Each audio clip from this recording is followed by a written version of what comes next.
Want to have good self-esteem. See, a wise quote says, if you want to have a good self-esteem, make sure there are no idiots around you. Because people who are very primitive-minded, they will seek to pull down literally everyone who tries to do things different than they do. Also, let's not forget many people are frustrated, so, they end up being miserable. Misery loves company. So people will love pulling you down, or at least trying. To some people it is even a challenge to pull other people down. Unfortunately, it is the most they can do. So it is their game, most likely. It is there where they are the veterans, the tryhards in.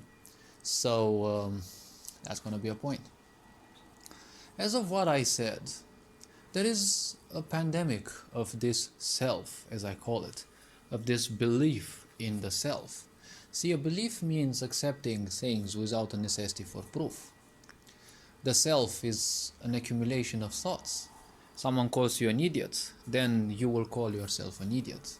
Someone calls you wise, you most likely will call yourself wise.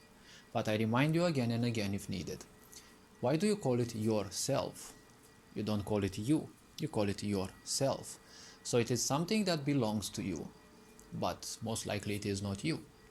Because if it were you, you would say you, not yourself. The self is something that belongs to the mind. We create it through the brain because it is nothing but meaning. If someone calls you an idiot, well, that swear is meaning. It is a collective agreement of ours. We humans require language just like animals have their own language. It's just that doing more complex activities, we need a more complex language. So it is something that we have created. Why would you need self-esteem? Why would you need esteem towards the self? The self can change anyhow. If you feel well, yourself will feel well. If you feel bad, well, you'll have a bad sensation of yourself. But the sensation doesn't necessarily mean the truth. If you have people around you calling you useless, idiot, not good enough, most likely you will take it as a reality. But I ask you one thing.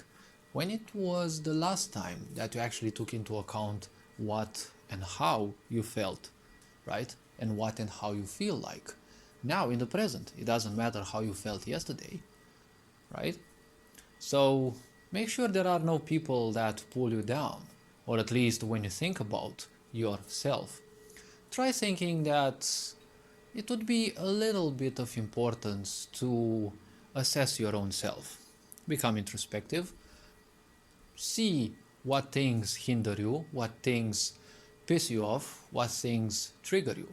Make use of the people around, because people love inflicting pain, so they can be of great use as tools to conduct introspection and realize more about you and what you are. Try to talk with them and have them speak their own mind.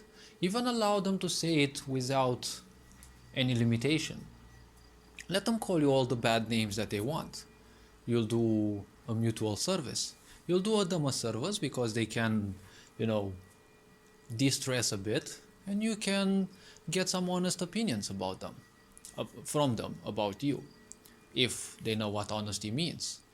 But if they are people who only speak misery, and you allow them to speak misery about you, most likely they won't lie to you. They will probably try to conceal certain things, so you know what direction their opinion at least is. As I said, don't focus too much on what people speak. How you view things is how you will view everyone, and your emotions are also important. If you allow your emotions to take control over you, you may be in the most beautiful places in the world, but if you're feeling down emotionally, everything around you will feel like a disaster. That is why people need to learn to no longer allow their emotions to simply take too much control over them. All this being said, you are appreciated. Take care. Ferenc Board signing out.